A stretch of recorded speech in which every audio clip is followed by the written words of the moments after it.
Hi అండి, ఎలా ఉన్నారు అందరూ? చాలా రోజుల తర్వాత ఈరోజు మళ్ళీ చిన్న message ఇవ్వాలనిపించింది.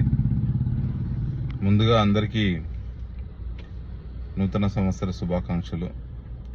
So happy new year to everyone. So ఈ న్యూ ఇయర్ అందరికీ లాభదాయకంగా ఉండాలని, అనుకున్నదన్నీ నెరవేరాలని, ఉన్న కష్టాలన్నీ తొలగిపోవాలని కోరుకుంటున్నాను ఆ అయ్యప్ప స్వామిని. సో ఈరోజు న్యూ ఇయర్ కావడం వల్ల ప్రతి వ్యక్తి ప్రతి న్యూ ఇయర్లో చాలా రిజల్యూషన్స్ తీసుకుంటారు. ఈ ఇయర్ నుంచి నేను ఇలా మారిపోవాలి, ఇలా చేయాలి, అలా చేయాలి, ఇక మీదట పాత సంవత్సరం తాలూకు కష్టాలు కానీ లేకపోతే బ్యాడ్ క్వాలిటీస్ కానీ వదిలేయాలి అని అనుకుంటారు. సో ఎవ్రీ ఇయర్ చాలా మంది చాలా రిజల్యూషన్స్ తీసుకుని ముందుకు వెళ్తుంటారు. కానీ ఈ ఇయర్ నేను మీకు సజెస్ట్ చేసేది ఏంటంటే, మనం రెగ్యులర్గా తీసుకునే అలవాట్లు, చెడు అలవాట్లు ఉంటే వదిలేసుకోవడము, ఓకే, కొత్త అలవాట్లను అలవర్చుకోవడము, ఆర్థికంగా ముందుకు వెళ్ళడానికి కొత్త కొత్త రిజల్యూషన్స్ తీసుకోవడము, నిర్ణయాలు తీసుకోవడము ప్రతి సంవత్సరం మనం చేస్తుంటాము. వాటితో పాటు ఈ సంవత్సరం మీరందరూ కొంచెం మానవత్వంతో ఈ సంవత్సరం ఉందామని ఒక నిర్ణయం తీసుకుందాం. అయితే మనము ఎదిగే క్రమంలో ఆర్థికంగా కానీ లేకపోతే ప్రొఫెషనల్గా వృత్తిపరంగా కానీ ఎదిగే క్రమంలో ఎక్కడో మనము మానవత్వం అనేది పూర్తిగా కోల్పోయాం మనము.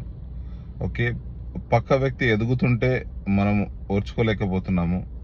పక్క వ్యక్తి కష్టాల్లో ఉంటే చూసి బాధపడకుండా సంతోషిస్తున్నాము. ఓకే, దేవుడి దగ్గరికి వెళ్ళినా మనం హ్యాపీగా ఉండాలని అనుకుంటున్నాం, కానీ పక్క వ్యక్తి ఎవరు కూడా హ్యాపీగా ఉండాలని కోరుకోవట్లేదు మనము. సో ఇలా ప్రతిదీ స్వార్థం అయిపోయింది. సో స్వార్థపూరితంగా మనం అందరం తయారాం. అందరం అంటే ప్రతి ఒక్కరని కాదు, దాదాపు మెజారిటీ పబ్లిక్ అలాగే ఉన్నారు.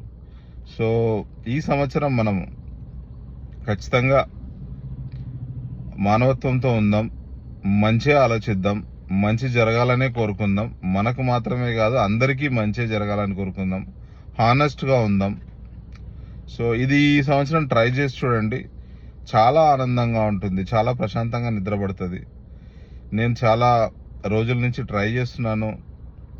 నేను చాలా సందర్భాల్లో ప్రశాంతంగా నిద్రపోయిన సందర్భాలు ఎన్నో ఉన్నాయి. పక్కన వ్యక్తి గురించి, సమాజం గురించి మనం మంచిగా ఆలోచించినప్పుడు మనకు తెలియకుండానే మనకు ఒక సంతోషం ఏర్పడుతుంది.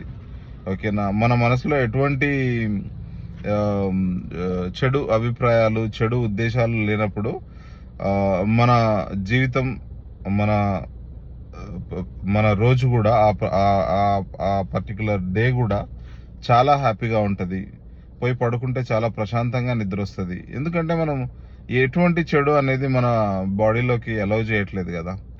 ఓకే, సో మీరు ట్రై చేయండి, ఖచ్చితంగా మీరు హ్యాపీగా ఫీల్ అవుతారు. సో ఈ సంవత్సరం హానెస్ట్గా ఉందాం, మానవత్వంతో ఉందాం, పరుల గురించి మంచిగా ఆలోచిద్దాం, మంచే జరుగుతుందని స్ట్రాంగ్గా నమ్ముదాం. ఖచ్చితంగా మనందరం బాగుంటాం. Happy new year once again. Thank you.